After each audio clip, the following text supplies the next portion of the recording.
तृप्तार सावरे हरे कृष्णा कृष्णा कृष्णा हरे हरे सर्वजन भजन हरे राम राम राम हरे हरे हरे कृष्णा कृष्णा कृष्णा हरे हरे हरे राम राम राम हरे हरे हरे कृष्णा कृष्णा कृष्णा हरे हरे जय हो हरे राम राम राम हरे हरे हरे कृष्णा कृष्णा हरे हरे हरे राम राम राम हरे हरे हरे कृष्णा कृष्णा हरे हरे हरे राम राम हरे हरे कृष्ण भगवान की राधा रानी सरकार की जय व्यासदेव भगवान की जय सुखदेव भगवान की जय राजा परीक्षित महाराज राज की जय योऽन्ध ब्रविष्णमवाचमिमां प्रसुप्तां संजीव यत्र खिल शक्तिधर स्वधाम्नां अन्यास्त्रहस्तचरणश्रवणत्वगादीन् प्राणान् नमो भगवते पुरुषाय तुभ्यं। श्री गंगा मैया के पावन तट पर आनंदकंद परमात्मा के कथा में तल्लीन गोस्वामी शुकदेव जी के हेते राजन गंगा मैयाच्या पवित्र किनाऱ्यावरती आनंदकंद नामक घाटावरती महात्मा गोस्वामी शुकदेवजी राजा परीक्षितीला श्रीमद भागवत कथा वर्णन करून सांगतायत। तीच असणारी श्रीमद भागवत कथा ही अकारण करुणावरून आले भक्त कल्पद्रूप असणारा माझा पंढरीश परमात्मा माझा श्यामसुंदर त्याच्या दयेनं त्याच्या कृपेनं आपल्या असणाऱ्या नाशिक पुण्यनगरीमध्ये उपस्थित आहे। कैलासवासी विश्वनाथ वामनराव पाटील सानप यांच्या स्मरणार्थ त्यांच्या कुटुंबाकडून एक पुण्यकर्म करण्याचा एक छोटासा हा प्रयत्न या ठिकाणी आहे आणि त्या अनुषंगाने गेली 4 दिवस आपण श्रीमद भागवत कथा या ठिकाणी श्रवण करत आहात। काल ज्या वेळेला कथा विराम पावली त्यावेळेला आपण पाहिलं पांडवांचा असणारा जो वंशज आहे राजा परीक्षिती मृगया करण्याकरता वनामध्ये गेला आणि वनामध्ये गेल्यानंतर त्याला तहान लागली म्हणून शमीक ऋषीच्या आश्रमामध्ये पाणी मागण्याकरता गेला। राजाकडून वाईट कर्म त्या ठिकाणी घडलं। शमीक ऋषीच्या गळ्यामध्ये मृत झालेला सर्प त्यानं टाकला आणि मग शमीक ऋषीच्या मुलानं शृंगीनं या परीक्षिती राजाला शाप दिला की ज्यानं कुणी माझ्या बापाच्या गळ्यामध्ये मेलेला सर्प टाकलेला असेल त्याला 7 दिवसात मृत्यू येणार आहे। मी कालही सांगितलं परवाही सांगितलं आजही सांगतोय ही कथा कोण्या राजा राजवाड्याची कथा नाही, ही कथा कोणी दंतकथा नाही तर ही माझ्या भगवंताची असणारी कथा आहे। या कथेनं अनेकांचा उद्धार झाला। तुम्ही आम्ही सर्वजण राजा परीक्षिती आहोत महाराज, आपण प्रत्येक जण परीक्षिती आहोत म्हणून 7 दिवसामध्ये मरायचा या असणाऱ्या परीक्षितीला शाप मिळाला म्हणून परीक्षितीनं वल्कल वस्त्र परिधान केले आणि परीक्षिती महाराज अनेक साधनं त्या ठिकाणी शोधू लागला। कोणी म्हणू लागला जप करा, कोणी म्हणू लागला अनुष्ठान करा। राजाची स्थिती तशी वाईट आहे। राजा धावा करतोय पांडुरंगाचा, राजा धावा करतो त्या देवाचा। डगमग डोले माझी पाण्यावरी नावरे पंढरीच्या पांडुरंगा बिगी बिगी धावरे कृष्णा कृष्णा मुकुंदा जनार्दना कृष्ण गोविंद नारायण रे. त्याच वेळेला शुकाचार्य आले आणि शुकाचार्यानं राजाला भागवत कथा सांगायला सुरुवात केली. शुकाचार्य आले, भागवत कथा सांगायला सुरुवात केली. सर्वजण त्या ठिकाणी बोलू लागले, राजा अरे तुझं नशीब फार चांगलं आहे. साक्षात शुकदेवदी तुझ्यासमोर भागवत सांगण्याकरता आलाय. आता तुला काहीच काळजी नाही, कारण श्रीमद भागवत ही मोक्ष कथा आहे. राजा 7 दिवसामध्ये तुझा उद्धार होईल. कथा श्रवण कर. आणि मग परीक्षित राजा कथा श्रवण करतोय आणि राजा भगवान शुकाचार्य त्या ठिकाणी कथा सांगतायत. 2 प्रश्न विचारले महाराज राजा परीक्षितीनं. महाराज मला सांगा ना, म्रियमाण माणसाचं कर्तव्य काय आहे आणि मनुष्याचं अंतिम ध्येय काय आहे? 2 प्रश्न विचारले. माणसाचं कर्तव्य काय आहे? जन्माला आल्यानंतर भगवंताची भक्ती करणं हेच प्रत्येकाचं कर्तव्य. आणि मनुष्याचं अंतिम ध्येय काय असेल तर प्रत्येकाचं ध्येय मोक्ष मिळवणं. प्रयत्न केले पाहिजे मोक्ष मिळवण्याकरता. तुम्ही म्हणाल प्रयत्न करायची काय गरज आहे? प्रयत्न करायची काय गरज आहे? अरे प्रयत्न केल्याशिवाय देव भेटत नसतो. प्रयत्न केल्याशिवाय देव भेटत नसतं. मी पुढे बोलून जाईल. आता परत सांगण्यात वेळ घालवण्यापेक्षा मी पुढे एका कथेमध्ये हा विषय येणारच आहे. माणसाचं अंतिम ध्येय हे मरण आहे. आणि मी तुम्हाला पहिल्या दिवशी विचारलं होतं भागवत कथा मरायचं कसं शिकवते. मग तुम्ही सर्वांनी मला वचन दिलं. काय वचन दिलं? मी तुम्हाला विचारलं तुम्ही भागवत कथा ऐकण्यास तयार आहात का? तुम्ही सगळ्यांनी हो म्हणून सांगितलं. त्याच्यानंतर दुसरा प्रश्न विचारला, तुम्ही मरायला तयार आहात का? तुम्ही सगळ्यांनी हो म्हटलं. अरे मरण हे प्रत्येकाच्या जीवनामध्ये आहे. प्रत्येकाच्या जीवनामध्ये आहे. मग मरणासाठी प्रयत्न केले पाहिजे. तुम्ही ऐकतायत ना सर्वजण? प्रयत्न कशा करता असावे? मरणाकरता. कारण एकदा जन्माला यायचं, सुंदर संसार प्रपंच करायचा, चांगली भक्ती करायची आणि एकदा का महाराज इथून गेले तर परत येणे नाही जाणे नाही. तुकोबारायचं प्रमाणे तुका म्हणे, एक मरणेची सरे उत्तमची उरे कीर्ती मागे. हेच माणसाचं अंतिम ध्येय. गोड प्रश्न राजाने विचारलं. आणि आता एक प्रश्न आहे महाराज, काल मी शेवट बोलून गेलो. शुकाचार्य का आले असतील हो? राजानं बोलावलं नाही. राजाचं प्रारब्ध आहे. प्रारब्धानं शुकाचार्य आले असं आपण प्रत्येक जण बोलू शकतो. पण याच्या पाठीमागची एक कथा आहे. शुकाचार्य का आले? ज्या वेळेला पांडवांचा राजसूय यज्ञ चालू होता, तुम्ही ऐकतायत ना? पांडवांचा राजसूय यज्ञ चालू होता. त्या राजसूय यज्ञामध्ये हा जो असणारा परीक्षित आहे हा लहान होता.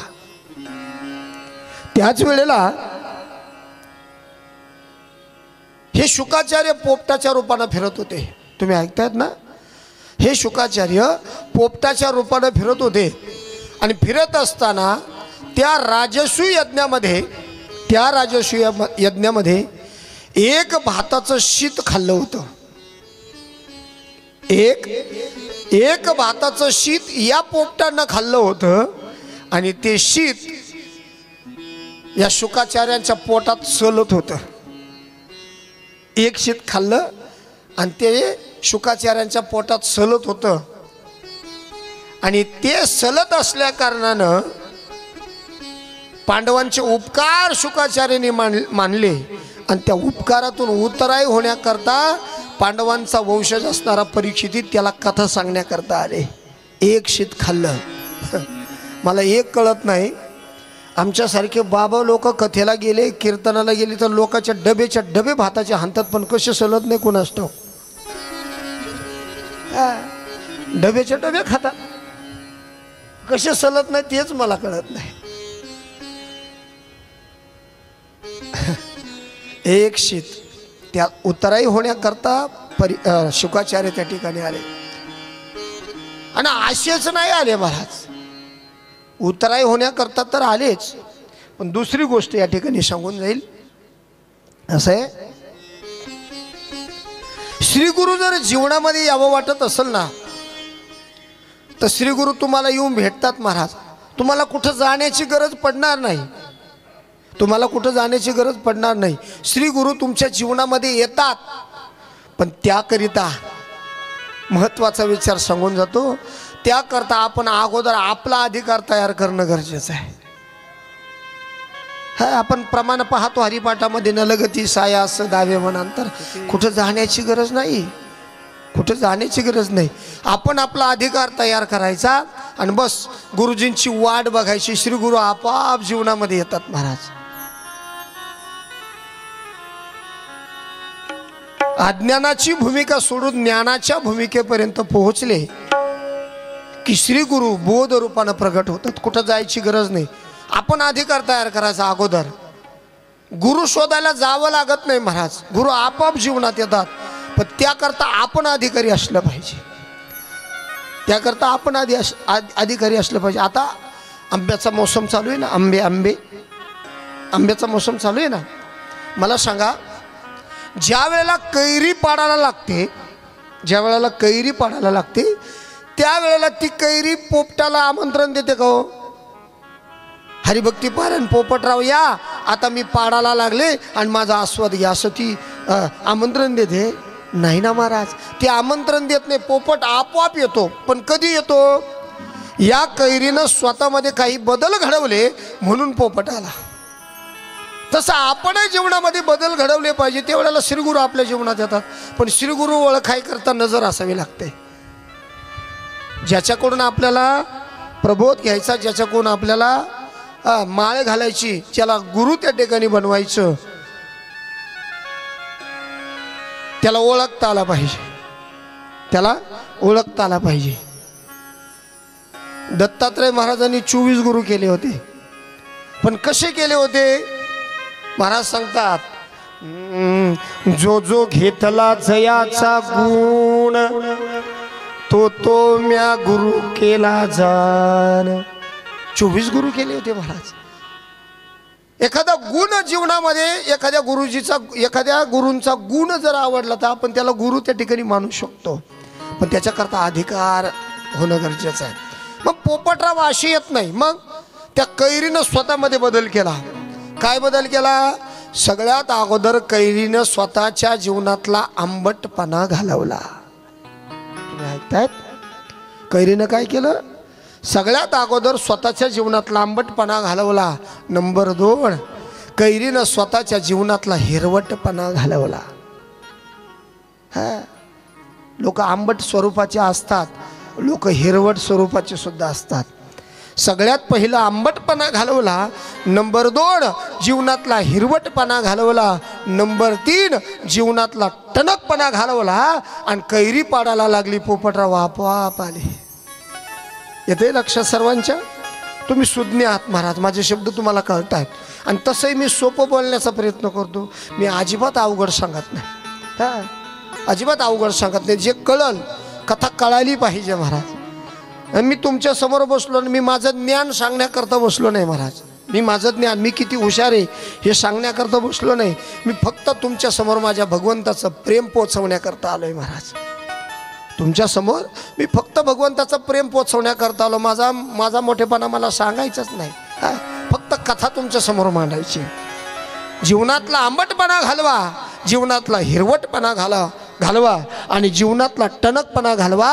श्री गुरु जीवनामध्ये आपोआप पिकली असेंद कडूपण गेले, पिकली असेंद कडूपण गेले, पिकली असेंद, पिकली असेंद कडूपण गेले, पिकली असेंद कडूपण गेले, पिकली असेंद तैसे आम्हा केले पांडुरंगे, तैसे आम्हा केले पांडुरंगे.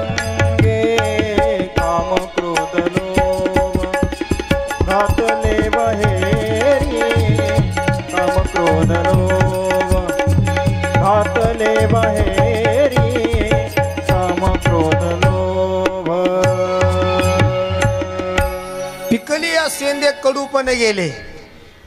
शेंदड कसं असतं? शेंदड माहिती ना तुम्हाला? शेंदड म्हणतात आमच्या ग्रामीण भागात. तुमच्याकडे काय म्हणतात मला माहित नाही.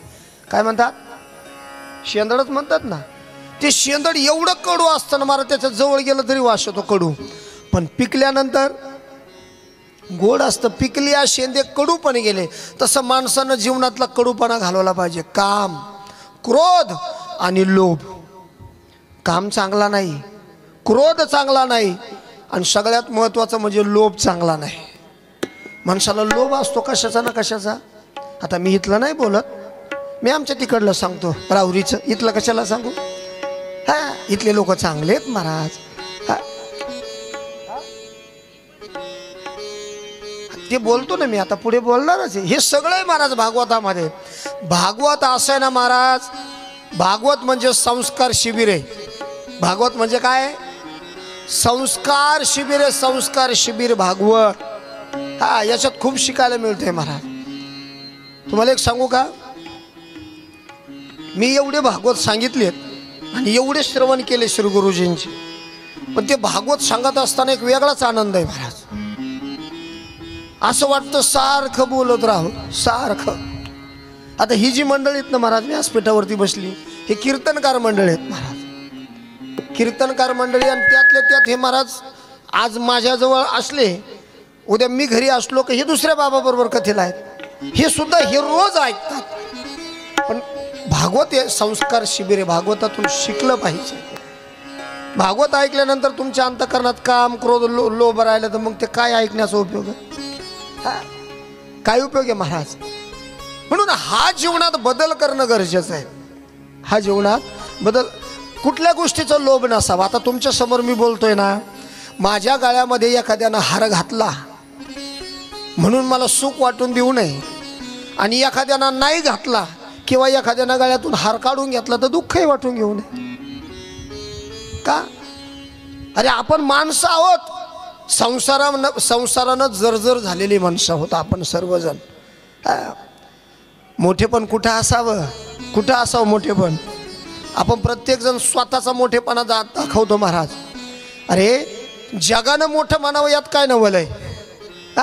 जग कसं आहे सांगू का तुम्हाला? जग आज तुम्हाला बाबा बाबा म्हणून डोक्यावर घेऊन नाचलं, आणि हे जग तुम्हाला धाडकन जमिनीवरती टाकून देईल. 7 दिवस तुम्ही मला बाबा बाबा म्हणून कथा ऐकताना, आणि उद्या 7 दिवसानंतर मी घरी गेल्यानंतर तुम्ही मला एक फोन सुद्धा करणार नाहीत. ही वस्तुस्थिती, ही वस्तुस्थिती आहे. का सांगतो, कशा करता सांगतो? आज तुम्हाला समाज डोक्यावर घेऊन नाचल म्हणून मी सुद्धा फुगू नये. मी सुद्धा फुगू नये. समाज असाच आहे महाराज, असा समाज आहे.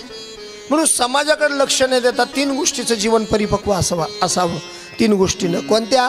1, तुम्हाला शास्त्रानं मोठं म्हणावं. नंबर 2, तुम्हाला देवानं मोठं म्हणावं. नंबर 3, तुम्हाला संतांनी मोठं म्हणावं. या समाजाचं काय घेऊन बसले महाराज? हा समाज वाईट आहे, फार वाईट आहे महाराज. ज्याला आपण आपलं म्हणत असतो ते सुद्धा आपले नसतात वेळेला. बस एक नातं या परमात्म्याशी जोडायचं, आणि त्याच्याबरोबर महाराज आनंदाने दिवस घालायचे. हे जीवनाचं सार आहे, आणि हेच जीवनाचं अंतिम ध्येय आहे. याच्याकरता अधिकार त्या ठिकाणी असावा लागतो. आणि अधिकार झाला का श्री गुरु जीवनात येतात. ह्या सगळ्या गोष्टी बाजूला ठेवायच्या. काम, क्रोध, लोभ, बस श्री गुरु जीवनात येतच असतात. ही कथा ऐकल्यानंतर महाराज या ठिकाणी पहिला स्कंद पूर्ण झाला. आपण दुसऱ्या स्कंदामध्ये प्रवेश करीत आहोत. दुसऱ्या स्कंदामध्ये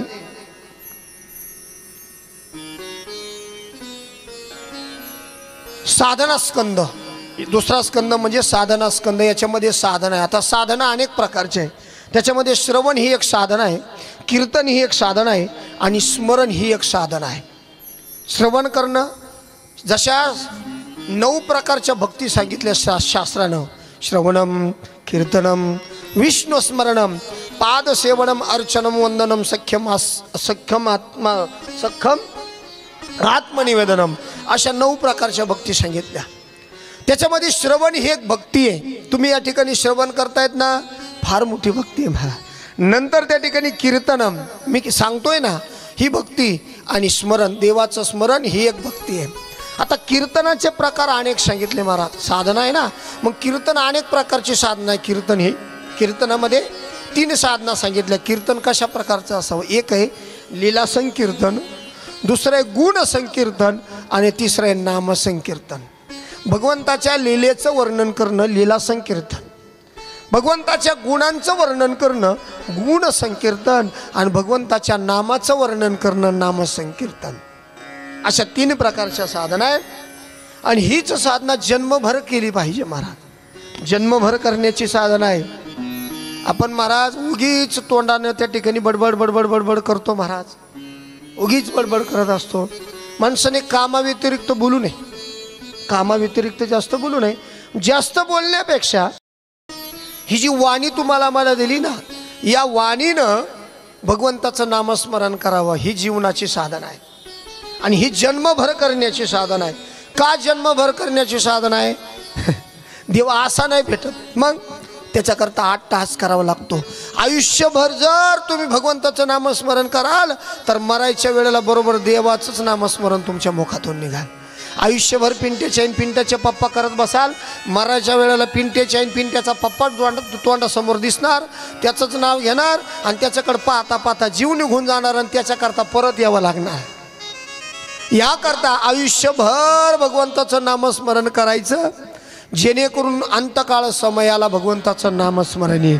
आणि हीच साधना आहे महाराज. चिंतन केलं पाहिजे. भ्रमरीच्या दासे भ्रमरच होईजे. संत सांगतात भ्रमरीच्या दासे भ्रमरच होईजे. ध्यास घेतला भ्रमर म्हणजे एक आळी एक आळी.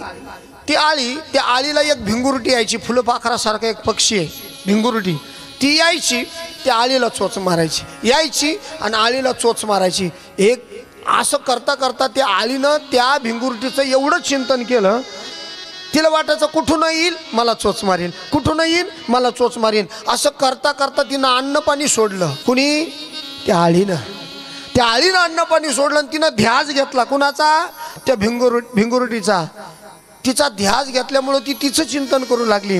आणि चिंतनी तद्रुपता, चिंतन करू लागली तिचं. मग झालं काय? तिचं चिंतन केल्यामुळं या आळीलाच कधीतरी पंख फुटले आणि तिचंच रूपांतर भिंगुरटीमध्ये झालं. भ्रमरीच्या ध्यासे भ्रमरच होईजे. मग याकरता चिंतन केलं पाहिजे. या मुखानं आमचे नाथ बाबा सांगतात, हरी बोला हरी बोला हरी बोला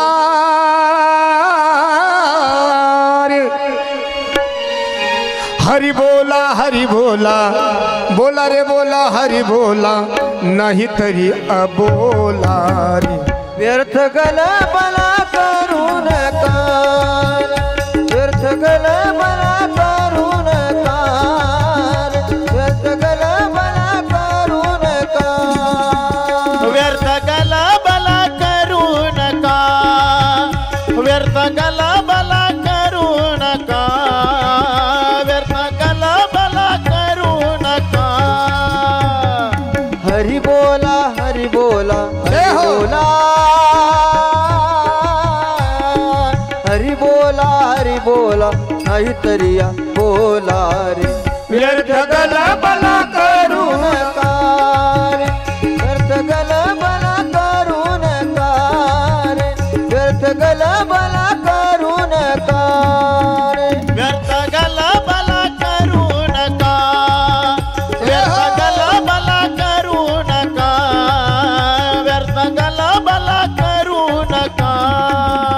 हे नको नको मान नको अभिमान, नको नको मान नको अभिमान, नको मान नको अभिमान, नको नको मान नको अभिमान. साडी तुम्ही पण तोची सुखी, साडी मी तू पण तोची सुखी. हरी बोला बोला बोला बोला. हा अरे हरी बोला बोला रे बोला, हरी बोला बोला बोला, नाही तरी अबोला. व्यर्थ गलबला करू नका रे, गलबला करू नका रे, व्यर्थ गलबला करू नका, व्यर्थ गलबला करू नका. हरी बोला हेच बोला नाही तरी अबोला रे व्यर्थ गलबला करू नका रे हेच बोललं पाहिजे. ही साधना आहे आणि जन्मभर करण्याची साधना आहे. शुकाचार्य त्या ठिकाणी सांगू लागले अरे श्रीमद भागवताचं चिंतन कर राजा. असं म्हटल्यानंतर ते म्हटलं महाराज माझ्याकडे 7च दिवस आहेत. ते म्हणले तुझा 7 दिवसात उद्धार होईल. परीक्षित राजा म्हणलं हे कसं शक्य आहे 7 दिवसात उद्धार होईल. म्हणले का होणार नाही ऐक म्हणले तुला एक कथा सांगतो. म्हटले खटवंग नावाचा एक राजा आहे. खटवंग नावाचा राजा हा सूर्यवंशातील राजा आहे. सूर्यवंशातील एक तपस्वी राजा त्यानं देवतांची सहायता केली युद्धामध्ये आणि देवतांचा विजय झाला. देवतांचा विजय झाल्यानंतर देवतांनी विचारलं राजा तू आमची सहायता केली म्हणून आमचा त्या ठिकाणी विजय झाला. सांग बरं म्हटलं तुला काय पाहिजे माग. म्हणले तुला काय पाहिजे. हा खटवांगा राजा म्हणला मी मागतो म्हणले तुमच्याकडे काय मागायचं ते पण मला एक सांगा. आता एवढ्या दिवसापासून तुमच्याबरोबर युद्धामध्ये होतो मला एक सांगा. म्हटले माझं आयुष्य किती शिल्लक राहिलं. काय म्हटलं मला एक सांगा माझं आयुष्य किती शिल्लक राहिलं. देवानी पाहिलं. ते म्हटलं अरे राजा तुझ्या जीवनामध्ये 1च तास शिल्लक आहे. किती 1 तास. 1च तास शिल्लक आहे. मग सांग म्हणले तुला पुण्य अगोदर भोगायचं का पाप अगोदर भोगायचं. राजा हुशार होता तपस्वी होता. त्यानं विचार केला पाप भोगून काय करू. 1च तास शिल्लक आहे आणि पाप भोगून काय करू. मग मला पुण्य अगोदर भोगायचं. मला पुण्य अगोदर भोगायचं असं म्हटल्यानंतर जीवनामध्ये पुण्य आलं. तुम्ही ऐकतायत ना. जीवनामध्ये पुण्य आलं आणि पुण्य आल्यामुळं झालं काय माहिती आहे का. पुण्य आल्यामुळं जीवनामध्ये त्याच्याकडून साधना घडली गेली. 1 तासात त्यानं भगवंताचं भजन केलं. 1 तासात.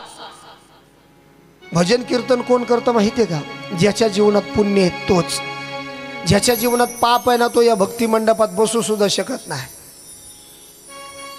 ज्याच्या जीवनात पाप आहे ना तो या भक्ती मंडपात बसू सुद्धा शकत नाही. मग पुण्य घडलं पुण्य मागितलं. मग 1 तासामध्ये खटवंग राजानं भगवंताची साधना केली आणि त्यामुळं झालं काय. 1 तास उरला खटवंग रायासी. 1 तास उरला खटवंग रायासी. 1 तास उरला खटवंग रायासी. 1 तास उरला खटवंग रायासी. 1 तास उरला खटवंग रायासी. भाग्य तसं कशी प्राप्त झाली.